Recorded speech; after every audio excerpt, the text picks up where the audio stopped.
Bakit 8? Tangin nung kalahati pa lang ng palabas, naiyak na ako. O pangit yun, ganon? Hindi. Nadadala Aray ko. ako. Nadadala ka nang? Nakakasad. Ba't ka nasasad? Kasi ba't kailangan pang Bagay tao kasi. Yun nga yung nun eh. Yung kinaganda yung nung premise ng movie. Alam kung mamamatay ka, alam mo may babaguhin ka pa ba. Saka syempre tao ka lang ka lang.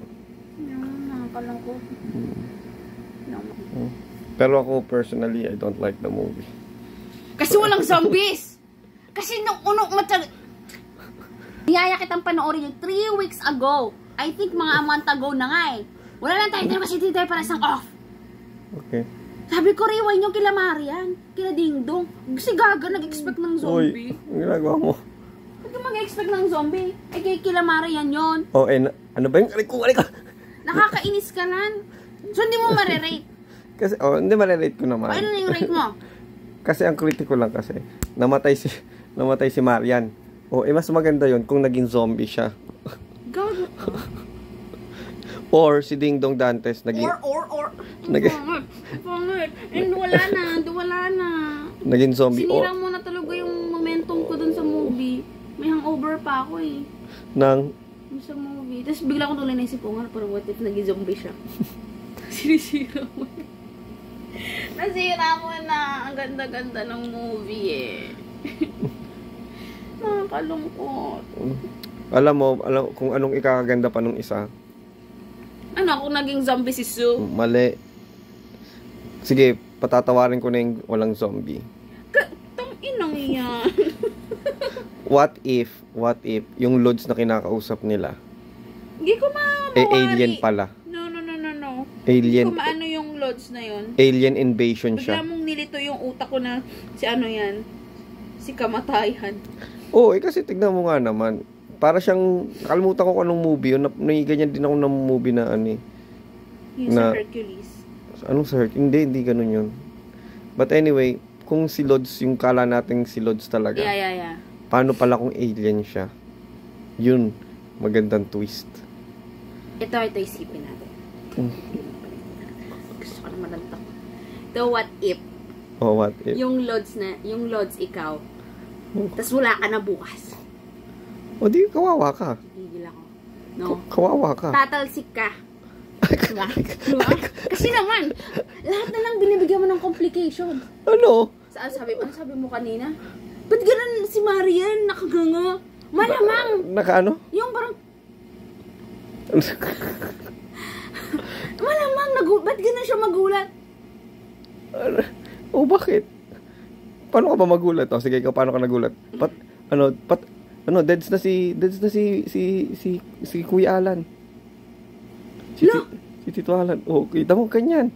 Ang ganda ng acting. Ang ganda. Kita mo kung ginawa ni Marian yan. Naiyak ako pag naalala ko yung scene. Nakakalungkot na sasabihin mo zombie. Naiyak ako. Ako. Most of the time. Lalo na kapag you're not Alam mo, ako personally, I like the movie. I'll give it around It's not a perfect movie. Kasi sabi daw nila, una, maganda yung hype talaga. Totoo yung hype. Pangalawa, may nabasa ako na sinabi daw, ginaya daw nila sa ibang movie yun.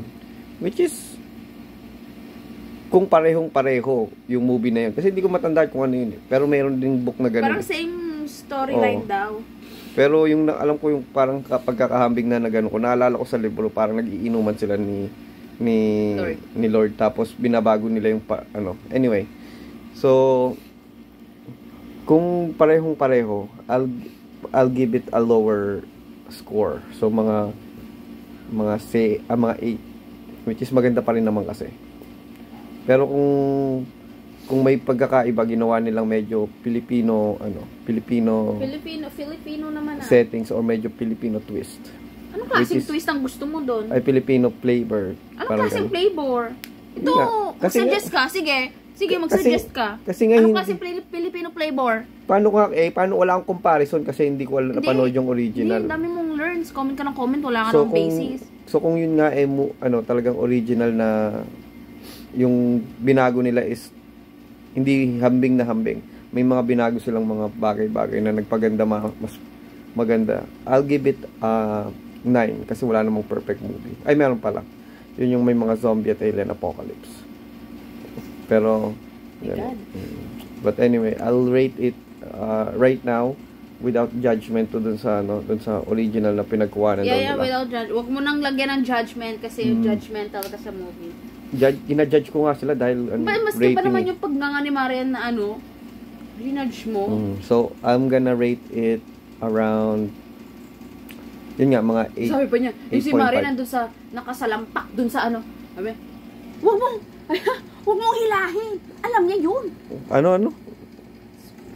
Sa unang, parang wala pang kalahating minuto yung movie. Kalahating minuto? Bakit? Yung part na nakasalampak siya doon. Oh. Tapos si Dong, kala mo hilahin.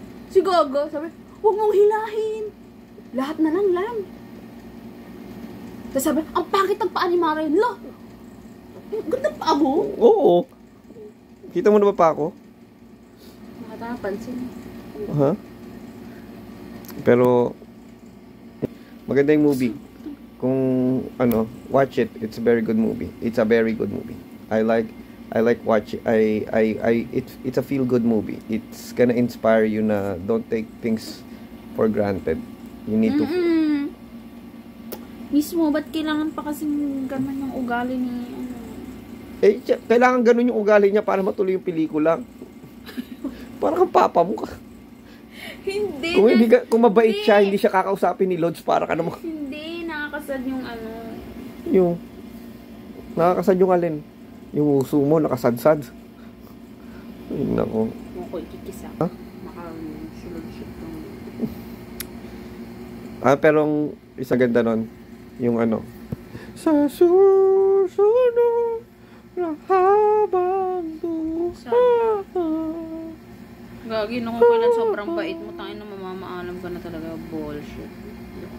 Ganun naman talaga kasi usually, mahal. Na parang... Gusto ko everyday akong... Mabait? Hindi naman everyday. Parang hindi pwede yun, mahal. Kasi... Alam ko, pero yung parang... Kasi hindi ka naman talaga, Alam ko lang! Ayun. Sa susunod na habang nakakasad lang. Anong nakakasad doon?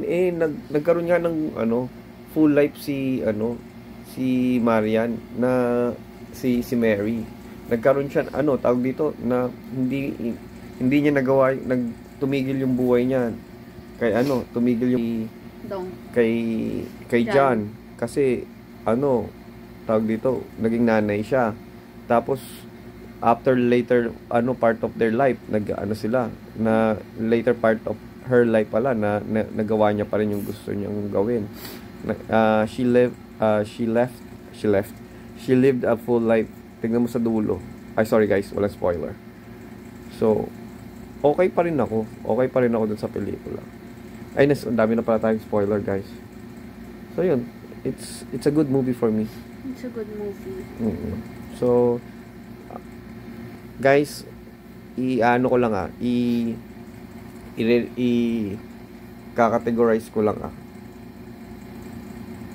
sa lahat ng mga moving pinanood ko na drama, sa drama, Hindi ako masyadong mahilig sa Filipino. Na feel good movie, na feel good movie. Number 1 kasi sa akin yung alin ba? Yung mga transition. Hindi, yung kay Gloria Romero. Ay, Gloria Diaz, Tanging Yaman. Number 1 yun. Standard ko na yun. Nakakaiyak yun eh. Standard yun. Walang papantay doon. Kasi nandun yung kamukha ko daw eh. Sino? Si Kuya Jericho. Siya yung sumalansan yung kotse sa Lahar. Tapos masama yung ugali. Hindi naman masama. May pinagdaanan din kasi naman talaga si Kuya Edo doon. Si Tito Edo. So yun.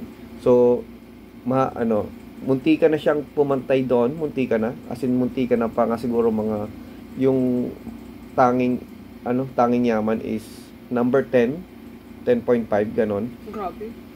Munti ka na silang tumungtong doon. Munti ka na. Very Munti ka na. May Maganda eh. personally kasi mataas yung standards ko when it comes to feel good movie and drama pa. Feel good movie comedy ganun. Yan Ayoko. medyo mababa kasi mabilis akong mapatawa eh. Pero yung feel good movie na ano, ay actually mas mataas pala yung standard ko kapag feel good movie tas comedy. So sobrang taas nun. Super. As in super. Si Melap yung mga kasundo mo sa mga ganyan. Pero Ako yung masyadong mahilig sa mga Filipino movies. pero kung feel good movie na drama, munti ka na siya doon. Munti ka na. Kaya pala Blockbuster, natalo daw nila yung Hello Love Goodbye eh. Ano naman? Maganda rin yun, Bob. Ano yung yung kila maganda? Alden tsaka kay... Ay, hindi maganda yung... Maganda siya, di mo pa nga napanood. Ang nagbuhat lang nun si Catherine. Hindi! Guys, Hoy, si Catherine... hindi. Porket, lahat na lang buhat si Catherine. Hoy, hindi Buhat si Catherine, buhat. Lagi na lang nagbubuhat yun. Hindi naman Oo. lagi. Alam mo, Iba yung chemistry nila. magaling lang talaga kasi si Magaling Catherine. silang dalawa. Magaling si Catherine. Nagawa niyang... Alam mo, lagi ka na lang, alam kong mahilig ka kay Catherine. Ano mahilig Pero ka kasi kay- hindi siya, Ano nagsasabi mo? bagay sila. Tapos magandang din yung drama dun. Ay, nako. Ari ka dito, panoorin natin ngayon. Cut na tayo guys. Cut na tayo. 10 minutes na to. Bye.